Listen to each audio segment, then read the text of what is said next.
Je vous retrouve pour le plateau de Regard Croisé. Merci de rester fidèle au programme du soir sur New World. Bienvenue si vous nous rejoignez dans ce 5e et dernier numéro de Regard Croisé de cette semaine.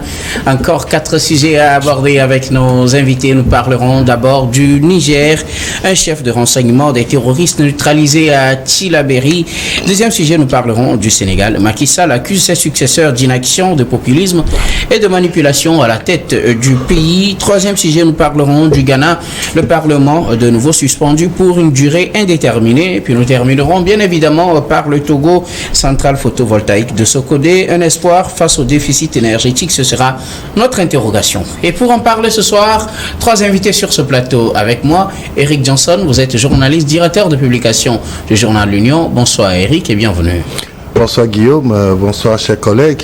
Bonsoir chers amis, téléspectatrices et téléspectateurs de New World TV. Merci beaucoup à vous Eric d'avoir répondu à notre invitation. C'est moi.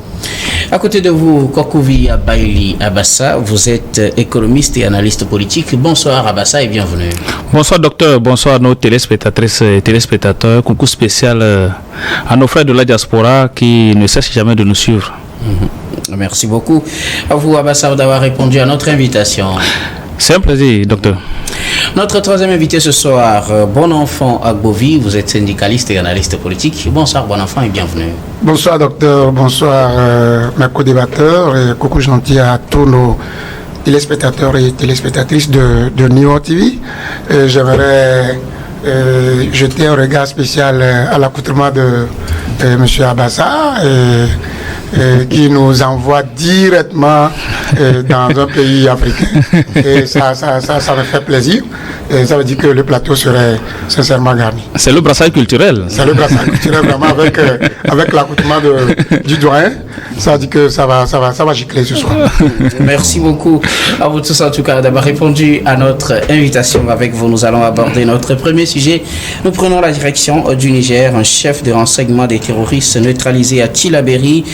C'est dans le sud-ouest du Niger où les forces de défense et de sécurité du Niger ont neutralisé un chef de renseignement influent de l'État islamique au Grand Sahara. En début de semaine, il a été tué lors d'une opération de sécurisation menée sous l'égide de la mission NIA. Donc les forces armées du Niger ont sonné cette révolte cette semaine face aux actions des groupes terroristes, occasion qui leur a permis de neutraliser donc cette bande de terroristes avec un des chefs de renseignement. Nous en parlons avec nos invités. Je veux bien commencer par vous, Bonenfant Agbovi. Nous sommes au Niger. Quand on parle de ces attaques, généralement, les attaques les plus meurtrières, on en parle, mais si les forces armées nationales arrivent à neutraliser certaines personnalités clés, on pense qu'il faut en parler. Un chef des renseignements des groupes terroristes neutralisés à Tillabéri. Oui, bien sûr. Je crois que ça, c'est une bonne nouvelle pour les forces de défense et de sécurité. Il faut savoir quand même que Tillabéri est une région du sud-ouest au Niger qui couvre une superficie quand même de 97 251 et avec une population de kilomètres carrés. J'ai parlé de superficie, kilomètres carrés. Et à près de 2 715 186 habitants. Donc il faut savoir que c'est une grande région qui quand même, je crois, si on veut mesurer cette région par rapport à mon pays, le Togo, c'est une région qui est plus large, plus grande que mon pays. Ça veut dire que, et vous allez voir que cette région, il y a le fleuve Niger qui parcourt cette région.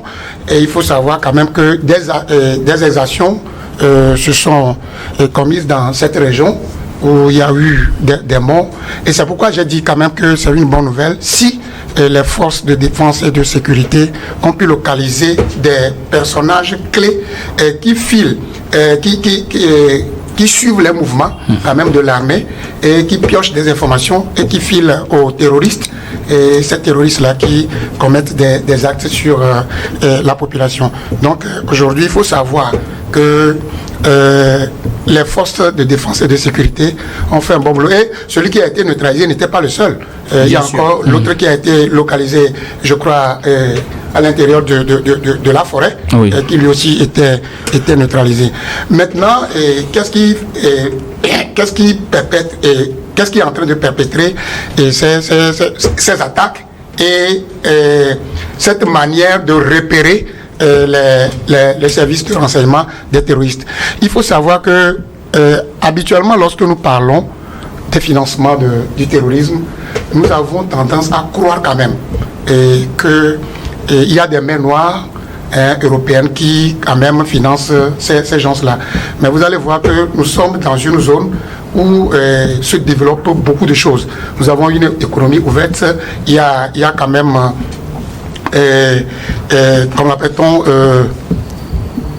il y a quand même, ils font amitié avec Al-Qaïda. Oui. Et l'Al-Qaïda qui développe des situations qui leur permettent d'être riches et de se procurer et des armes. Donc aujourd'hui, félicitations à ces forces de défense et de sécurité et nous leur souhaitons bon vent, qu'ils continuent comme ça parce qu'on ne doit pas négocier quand même avec les terroristes. Hein. Lorsqu'on les voit, il faut qu'on les élimine immédiatement pour le bonheur de la population. Merci beaucoup à vous, bon enfant. À Govi, Eric Johnson, les forces armées nigériennes ont annoncé l'élimination de ces chefs de renseignement des groupes terroristes dans la région de Tillabéri. Comme l'a dit Agbovi, il n'était pas seul. Un autre présenté comme un guetteur qui fournissait également des renseignements a été repéré dans une zone boisée, également éliminé. Il faut également signaler ce revers essuyé par les forces armées nigériennes qui ont perdu un de leurs éléments. C'était en début de semaine dans la région de Tillabéri. Oui, on disait toujours ici que cette guerre que mènent les terroristes, les djihadistes contre nos États est une guerre de renseignement.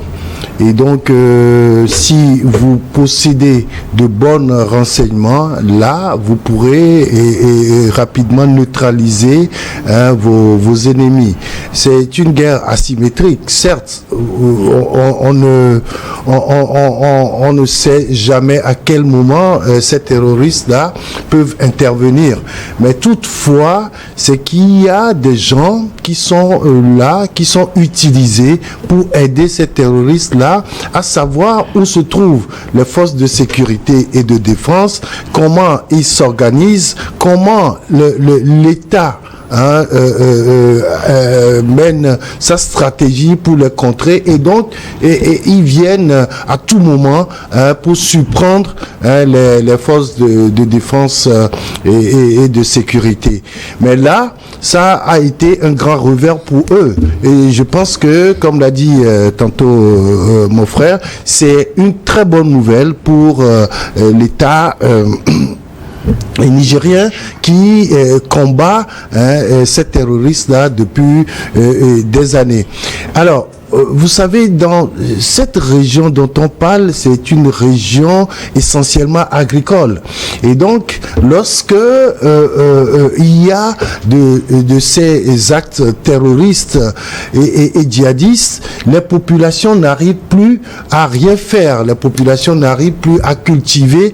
Et donc, ça a un impact direct sur les populations et pourquoi pas tout le pays, parce que c'est un pays très très riche agricolement parlant, et donc je pense que neutraliser ces agents de renseignement et ces pontes du terrorisme au Niger, c'est une très bonne chose. Je crois le mois dernier, c'était le mois surpassé, je veux dire le 25 septembre, je crois, il y a eu également des terroristes qui ont été neutralisés dans la même région et comme dans leur procédure, ils arrivent à arrêter, à prendre tout un troupeau avec eux. L'État, enfin les forces de défense et de sécurité ont réussi à les attraper avec plus de 220 têtes de bétail. C'est ce qui est très énorme parce que eux, quand ils quittent avec ça, c'est pour aller vendre et acheter encore des armes pour venir liquider les pauvres populations. Donc, cette action des forces de sécurité et de défense et de sécurité du Niger constitue véritablement comment je peux dire, une bonne nouvelle en tout cas pour l'État nigérien, mais une vraie défaite pour les terroristes. Kokouvi Abaïli Abassa, un chef de renseignement des groupes terroristes neutralisé, un autre guetteur, c'est comme ça qu'il est présenté, également neutralisé. Ça peut dire que les terroristes ont suivi un lourd revers en ce début de semaine dans la région de Tillabéri. Nous sommes au Niger. Nous sommes au Niger et félicitations d'abord à vous pour avoir amené ce sujet, parce que nous parlons peu souvent des résultats engagés par les médias, parlent peu des résultats engagés par les forces de défense des pays du Sahel. C'est l'histoire du train à l'heure et du train en retard. Bon, ça c'est vrai, ça c'est vrai. Ça. Je suis parfaitement d'accord avec vous. Mais il faut dire que c'est une guerre asymétrique comme mon cher René vient de le dire tout de suite, et avoir réussi à neutraliser les guetteurs et les agents de renseignement d'un groupe terroriste, c'est vraiment l'affliger vraiment, comme on appelle, de lourdes pertes. Puisque le renseignement, dans des guerres asymétriques, c'est le renseignement qui est au cœur vraiment de la guerre. Et si vous arrivez à neutraliser quelqu'un qui est à la tête du renseignement, c'est que vous avez vraiment affligé de pertes énormes à ces groupes terroristes. Et c'est quelque chose vraiment qu'il faut féliciter. Il faut dire que c'est une guerre qui ne va pas finir tout de suite. Il faut le reconnaître.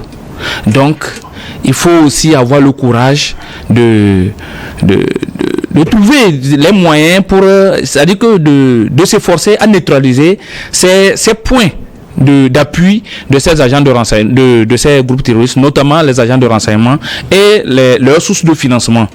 Et les sources de financement, il ne faut pas aller loin. C'est vrai, nous disons que ces groupes terroristes sont financés par les gens de l'extérieur, mais ce n'est pas seulement les gens de l'extérieur. Ils trouvent du financement à l'interne.